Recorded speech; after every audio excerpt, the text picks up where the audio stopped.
Well, hello there. My name is... my name isn't important. What's important is the story I want to share with you. For over 20 years, I've been a duck farmer. I've seen the seasons change. I've seen the markets rise and fall. And I've seen how the food that ends up on your plate has gotten farther and farther away from the hands that raised it. It travels down a long, tangled chain, and by the time it gets to you, its story is lost. But what if it didn't have to be that way? What if you could know the story of your food right from the very beginning? People talk a lot about clean food these days. They think it just means no chemicals, and that's part of it, sure. But for me, clean food starts long before the first seed is planted or the first egg is laid. It starts with a promise. It's the promise I make to the land and to the birds. After one flock leaves, my barns stand empty for a full week. We don't just sweep the floors. We conduct a ritual. Every speck of old litter is removed, every surface is scrubbed with detergent, and every corner is disinfected. We flush the water lines until they run as clear as a mountain spring. Why all the fuss? Because when those day-old ducklings arrive so fragile and new, they deserve a safe harbor, not a battlefield.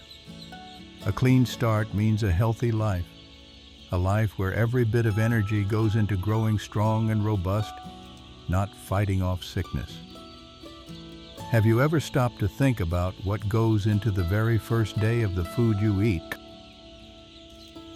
Now, there's a big difference between simply keeping an animal alive and giving it a life. In this modern world, efficiency is king. The push is always for more birds in less space. But I've always reckoned that a duck needs room to be a duck. On my farm, they have space to waddle, to stretch their wings, and to chatter with their flock mates. We manage our barns to keep the air fresh and the bedding clean and dry, because a comfortable bird is a healthy bird. You can see it in the way they carry themselves, in the brightness of their eyes. They aren't just units of production. They are living creatures, and we honor that. It's a simple philosophy, but one I believe in with all my heart. After all, do you think a happy, healthy duck tastes better? I'd wager my farm on it. For the longest time, the biggest frustration for me was the distance. I'd raise these beautiful, healthy birds, and then a truck would come and take them away, and that was it. I never knew who bought them, who cooked them, or who enjoyed the meal. The connection was broken. That's the heart of this farm-to-fork idea. It's about shortening that long, tangled chain until it's just a straight line from my hand to yours. It's about me, the farmer, being able to look you in the eye at the local market and tell you exactly how that duck was raised. It's about building relationships with local chefs who care about quality as much as I do. It's a conversation between the one who grows and the one who eats, built on a foundation of trust and transparency. Why has our food system built such a massive wall between the farmer and the family? The final chapter of a duck's life on my farm is just as important as the first. It's a part of the story that's often hidden away, but it shouldn't be. A respectful end is crucial, not just for the animal, but for the quality of the food you eat. We handle our birds calmly in low light to keep them from panicking. A stressed bird releases hormones that can make the meat tough and dry.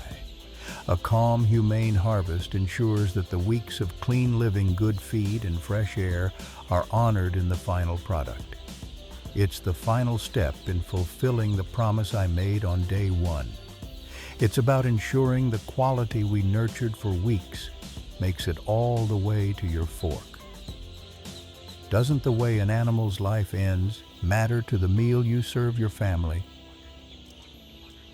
So you see, Farm to fork isn't just a trendy phrase for a restaurant menu. It's a whole way of thinking. It's about responsibility. It's about community. It's about knowing that the food on your plate has a story.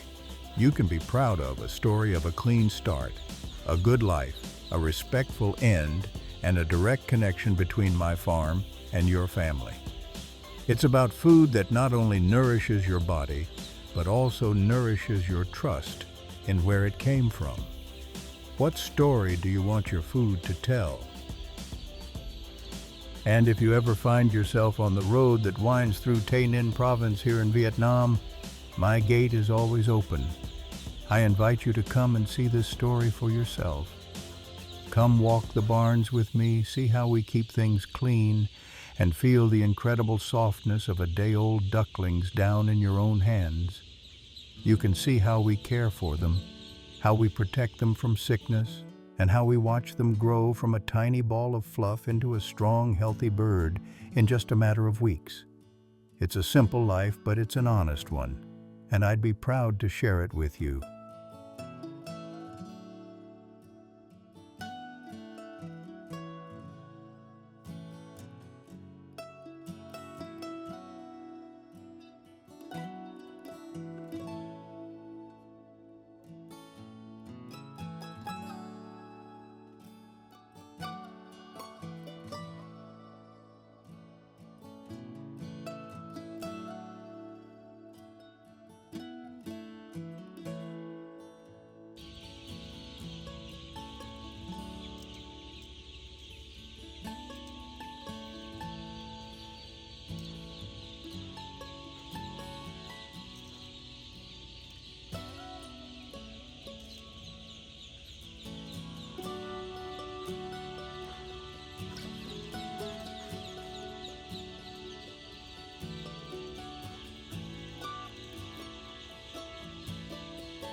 Folks around here sometimes call me an expert, but after more than 20 years with these birds, I can tell you the ducks are the real experts. My job has always been to listen to what they're telling me through their chatter, their posture, and the numbers on the scale. They'll let you know when things are right, and they'll surely let you know when they're not. I chose ducks over chickens a long time ago. There's a hardiness to them, an intelligence you come to respect. They are remarkably resistant to many common avian diseases and can thrive in conditions that would stress other poultry. And when it comes to the modern meat duck, the breeds from Cherry Valley, the SM3, the CV2000, whichever name you know them by, are the pinnacle of what's possible. They are robust, they grow at a frankly astonishing rate, and their ability to turn feed into meat is something you have to see to believe. They are the result of decades of patient, careful breeding, and raising them is a craft. Success in this business isn't about one big secret. It's about getting 100 little things right every single day. It's a process, a rhythm you get into from the moment the house is empty until the day the next flock ships out. This book is my way of walking you through that process, sharing the lessons I've learned from a lifetime of listening to the ducks. This is my way of showing you what those little things are. The most important and profitable work on my farm happens before a single duckling sets foot in the barn. A flock's potential is set in stone during that quiet week when the house is empty. This is when you build your fortress against disease, and a clean start is the only way to guarantee a strong finish. I run what the industry calls an all-in, all-out operation on a single age site. It's a simple rule, one age of duck on the farm at one time. When you mix ages, you're inviting the diseases from the older, more resilient birds to wreak havoc on the newcomers. I keep my farm isolated a good 3 kilometers from any other poultry operation. That distance isn't arbitrary. It's a buffer against diseases that can travel on the wind. My visitor policy is just as strict. Only essential folks get past my gate, and nobody, I mean nobody, who's been near other poultry in the last 24 hours gets in. They wear my boots and my coveralls, or they don't come in at all. I have foot dips at every doorway, and they're kept fresh. These aren't suggestions. They're the laws of my farm. We also wage a constant, quiet war against pests. Rodents and wild birds are freeloaders that carry disease, so an effective and ongoing vermin control program is non-negotiable. My duck houses are built on a simple principle: they must be cleanable. That's why I swear by solid concrete floors. Dirt is for gardens. In a duck house, it's a permanent filthy sponge for bacteria and moisture. Concrete is my secret weapon. You can't properly disinfect what you can't scrub down to the bone. The house itself is a simple, sturdy structure designed to keep predators out and a comfortable environment in. It's well ventilated to handle the moisture ducks produce and is equipped with timers and dimmers for the lights. As you'll see, having complete control over day length and light intensity is a powerful tool in a stockman's kit. The moment the last truck of market-ready ducks pulls away, the clock starts on my 7-day clean-out ritual. This is the most effective investment I make in the health of the next flock. Day 1. The dry clean. Before any water touches the floor, all the old litter manure and feed remnants are removed. The first step is always the driest. You get all that organic matter out of the building so your detergents and disinfectants can do their job. Days 2 to 3. The wash down. We come in with pressure washers, starting from the ceiling and working our way down. We use a good detergent because soap and water come first. Disinfectant is useless on a dirty surface. You have to break down the biofilms and wash away the grime to get to the germs underneath. Day 4. Disinfection. Once the barn is visibly clean, we apply a broad-spectrum disinfectant approved for poultry facilities. Every surface gets covered: floors, walls, curtains, and all the equipment that was cleaned outside: feeders, water lines, everything. Day 5. The systems flush. This is a step rookies often forget, and it can cost them dearly. After the disinfectant has had time to work, we flush the entire water system, pipes, regulators, and drinker lines with fresh, clean water until all traces of chemicals are gone. You don't want your new arrival's first drink to be a chemical cocktail that could poison them. Days 6-7. Dry down and prep. The house must be bone dry before the new litter goes down. A damp environment is a breeding ground for mold and bacteria, especially aspergillus, a fungus that ducks are particularly susceptible to and which can cause devastating respiratory disease. Once it's dry, we spread a clean, even layer of fresh, mold-free wood shavings about 3 centimeters deep to provide a comfortable bed for the new arrivals. This meticulous process isn't about making the place look nice, it's about systematically reducing the pathogen load to near zero. When those fragile day-old ducklings with their brand-new immune systems arrive, they enter a safe harbor, not a battlefield. This lack of an early disease challenge means they don't waste precious energy fighting off infections. Instead, every bit of feed they eat goes directly into growth. That strong, healthy start in the first week is what sets the stage for hitting your target weights and ultimately for a profitable flock. The first 3 weeks of a duckling's life are the most delicate and the most impactful. Everything you do in this period, the brooding phase, will echo through to market day. Get this right, and the birds will almost raise themselves. Get it wrong, and you'll be fighting an uphill battle for the next 6 weeks. When the day-old ducklings arrive, they've often had a long journey. They're tired, a little stressed, and almost always dehydrated. My first priority is never feed. It's always water. Forget the feed for the first hour. The first thing their beak should touch is clean, fresh water.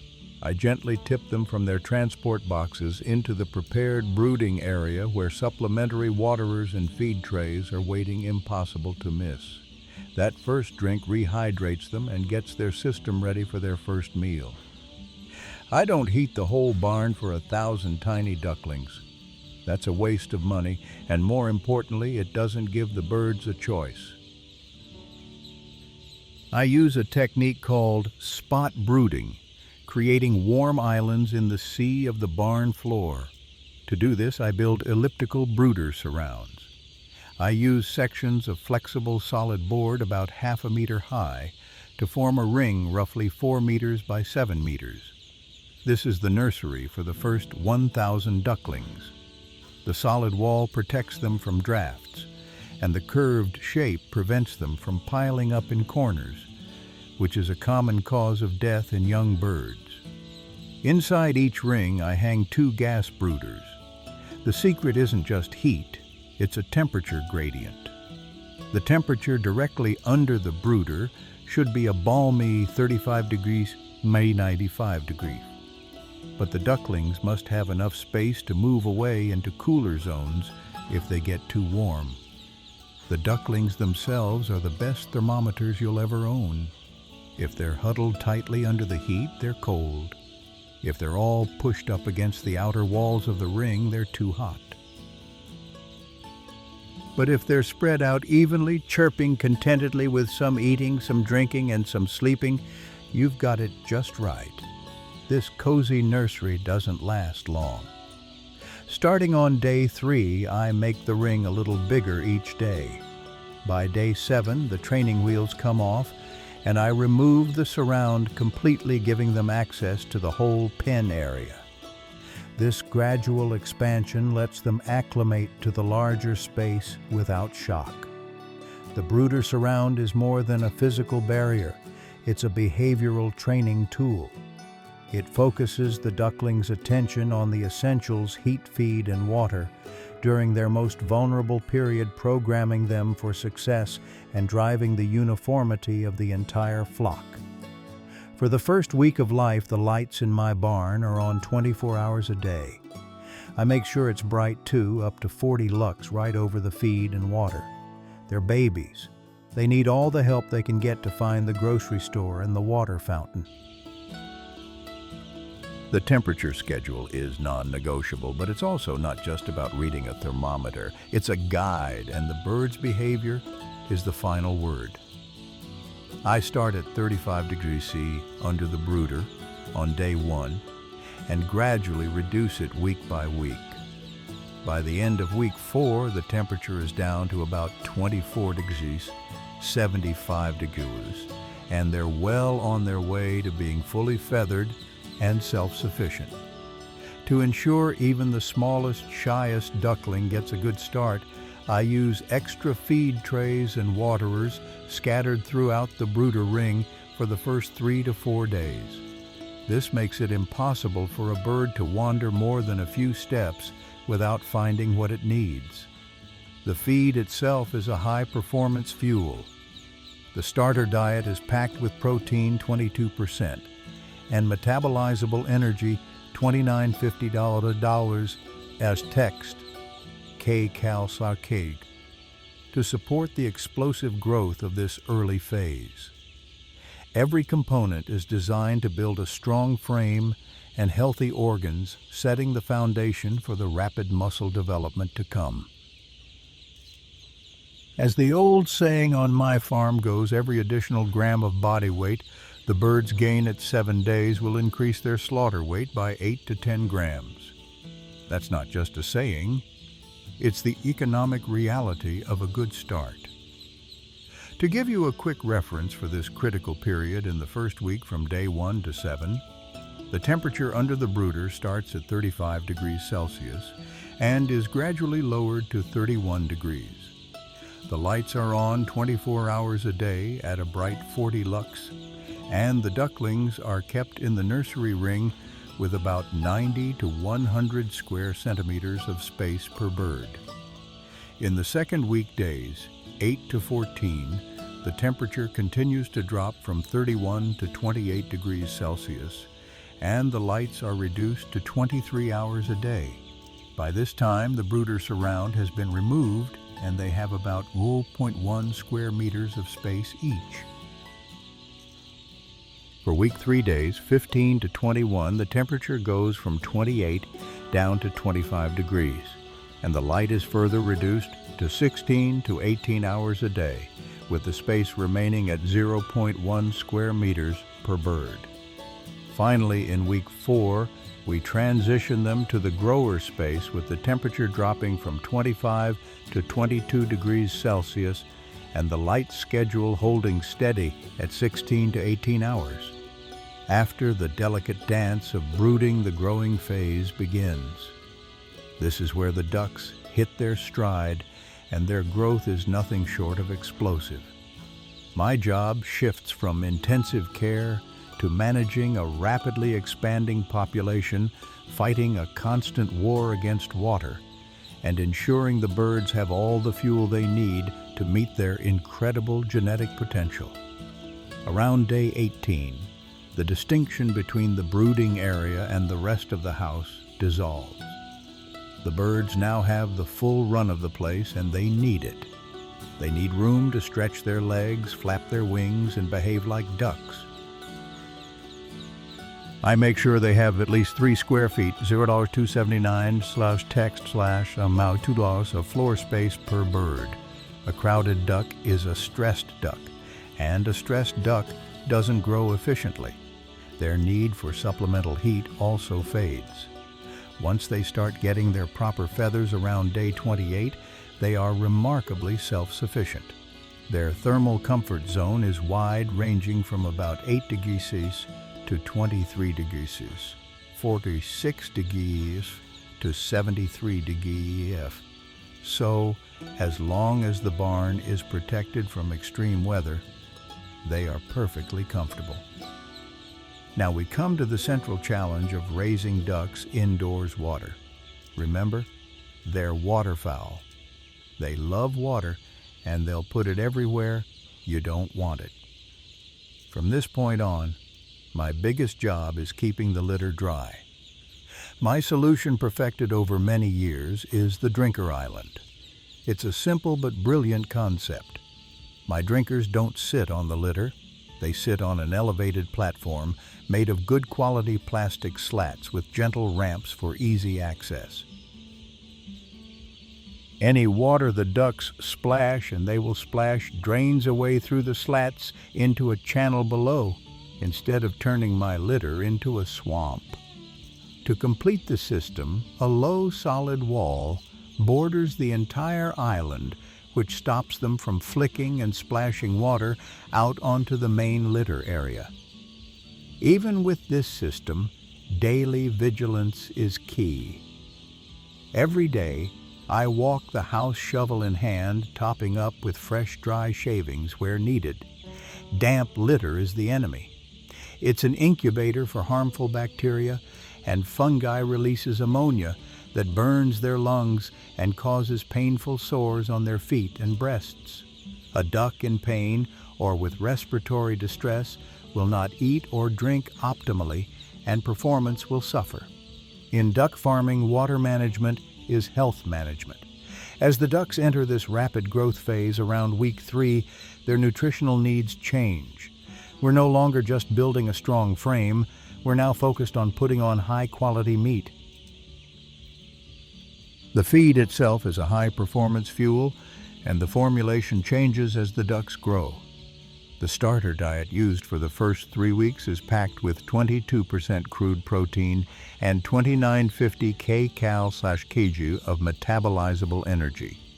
It also contains 0.85% calcium, 0.40% available phosphorus, 0.48% methionine, and 1.15% lysine to build a strong frame.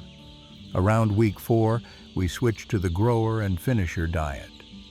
Here, the focus shifts to putting on high-quality meat, so the crude protein comes down to 18%, while the metabolizable energy goes up to 3,100 kcal/kg. The mineral and amino acid profile is also adjusted with calcium at 0.75% available phosphorus, at 0.38% methionine, at 0.38%, and lysine at 0.90%. Just as important as what they eat is how they eat.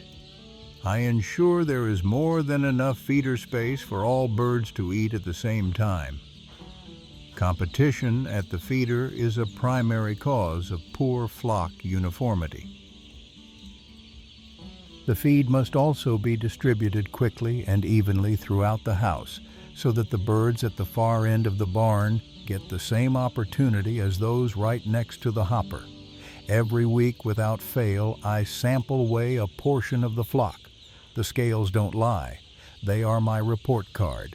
They tell me if my feeding is right, if the birds are comfortable, and if we're on track for market day.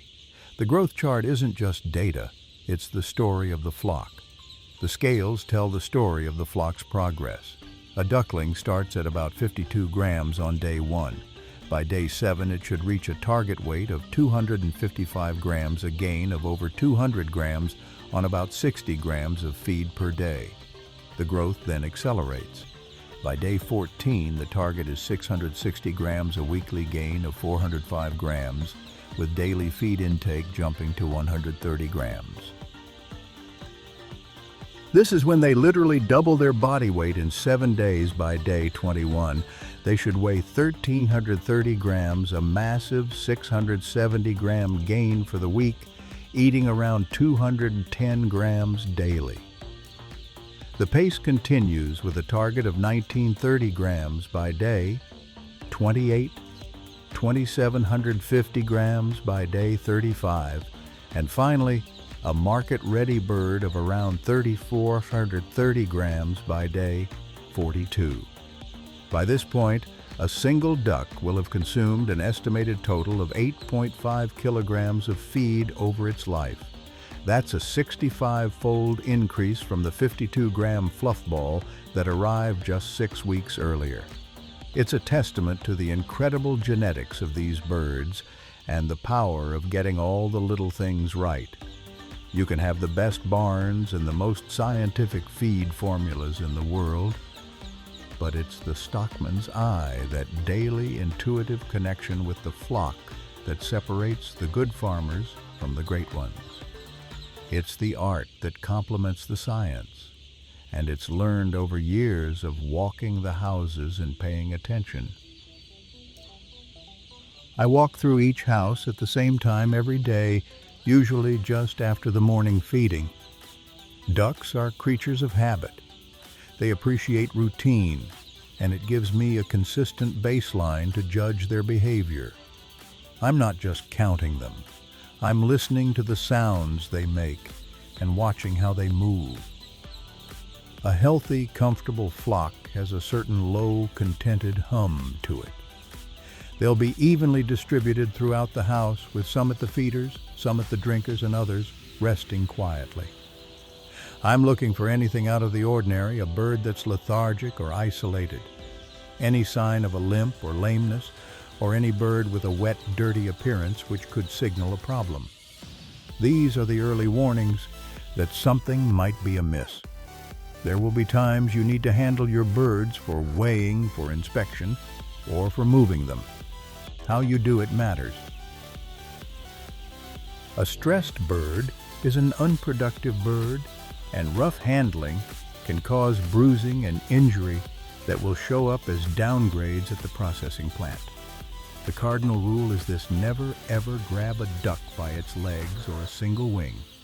Their legs are fragile and easily damaged. For a young bird, the best way is a gentle but firm grip around its whole body, holding its wings against its sides. For a larger adult bird, the proper technique is to lift it by the base of the neck.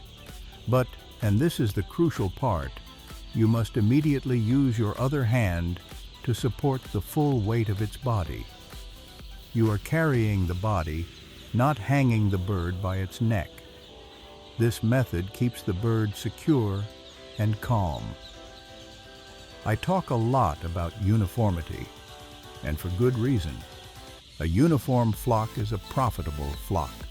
The processing plants I sell to have their equipment automated and calibrated for a specific size. A flock with a wide range of sizes, some big, some small, causes problems for that equipment, leading to processing errors, downgraded carcasses, and ultimately less money in my pocket. But a uniform flock doesn't just happen. It's the direct result of excellent stockmanship from day one. An uneven flock is a sign that something in my management has failed. To achieve it, I focus on the fundamentals we've already discussed. A clean start. A pristine, disinfected environment ensures no bird gets set back by early disease. A good start. Making sure every single duckling finds feed and water immediately in the brooder ring.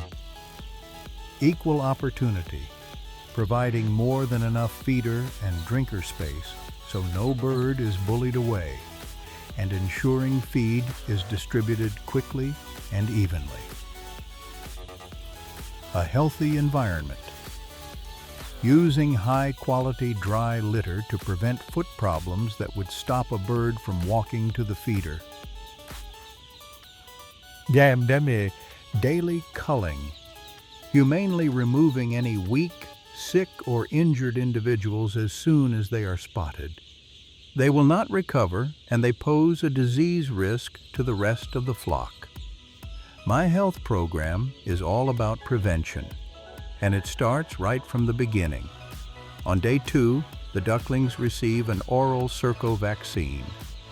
The very next day, at 3 days old, they get an antibody injection at a dose of 0.5 cubic centimeters per bird, which provides protection against hepatitis reovirus and short beak syndrome. On day 6, they receive their first injection for influenza, a 0.5 cubic centimeter dose of the H5 and H7 vaccine. At 10 days old, it's time for a comprehensive 5-in-1 vaccine injected at 0.3 cubic centimeters per bird, which covers influenza H9 adenovirus types 1 through 4, Tembusu Cerco, and cholera. The final vaccination in this early schedule comes at 15 days old with a 5 cubic centimeter injection that protects against Tembusu, cholera, hepatitis, and reovirus. The last 24 hours on the farm are just as important as the first. All the value you've spent 6 weeks building can be diminished in just a few stressful hours before shipping. A calm, well-managed finish isn't just about animal welfare. It's about preserving the quality of the final product. The timing of the last meal is critical. I withdraw all feed from the flock about 8 to 12 hours before the scheduled catch time. This is long enough to allow their digestive tracts to empty, which is crucial for preventing contamination during processing at the plant. A clean gut means a cleaner carcass. But one thing I never withdraw is water. The ducks have full access to clean drinking water right up until the moment the catching crew enters the barn. A dehydrated bird is a stressed bird, and stress is the enemy of meat quality. The catch is always done with care and planning. We reduce the house lights to a very dim level, often using blue lights which have a calming effect on the birds. A quiet, dark environment minimizes panic and makes the entire process smoother for both the ducks and the crew. The crew moves slowly and deliberately. We use catching frames to gently corral a small group of birds at a time, preventing a mass panic. Every bird is handled using the proper technique I described earlier, a firm but gentle lift that supports the body. This is where carelessness leads to broken wings and bruised breasts, all of which are costly defects. The birds are then placed gently into the transport crates, never dropped. We are careful not to overcrowd the crates. Each bird needs enough space to rest comfortably during the journey. Overcrowding is a major cause of injury and heat stress, which can be fatal on a warm day. Everything you do in these final hours has a direct impact on the meat. When a duck is stressed from being chased, roughly handled, or overcrowded, its body floods with stress hormones. This triggers a cascade of chemical reactions in the muscle tissue. In simple terms, severe stress before slaughter can deplete the energy reserves glycogen in the muscle. After death, this results in meat that has a high pH, making it dark, firm, and dry DFD, which has poor keeping quality. Acute stress right at the moment of slaughter can cause the opposite problem, a rapid drop in pH, while the carcass is still warm, which denatures the proteins. This leads to pale, soft, and exudative PSE meat that is watery and loses moisture during cooking. All your hard work can be undone in the last hour if you're not careful. A calm bird also allows for a more efficient bleed out at the processing plant, which is essential for the quality, appearance, and shelf life of the final product. My role as a farmer doesn't end when the duck reaches market weight.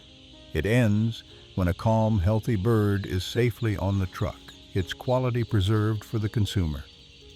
At the end of the day, this is a business, and in this business, you're paid by the kilogram. All the hard work, the daily chores, the careful planning, it all comes down to two numbers: the final weight of the bird and how much feed it took to get there. For my Cherry Valley SM3 medium flock, my target is clear a 3.2 kg live weight at 41 days, achieved with a feed conversion ratio FCR of 1.98. I explain that FCR number to every new hand I hire. It means for every 1.98 kilograms of feed I put into a bird, I expect to get 1 kilogram of live weight back. That single number tells me more about the health of my flock and my business than anything else. It's the number that pays the bills. But after 50 years, it's more than just numbers. There's a deep satisfaction in this life.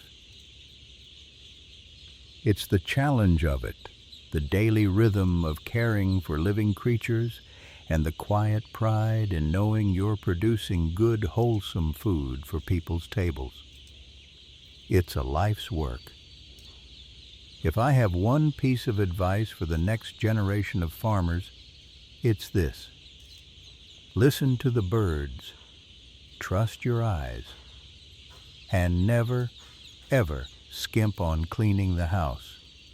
Get those 100 little things right day in and day out, and the big things like a healthy flock and a healthy balance sheet will take care of themselves.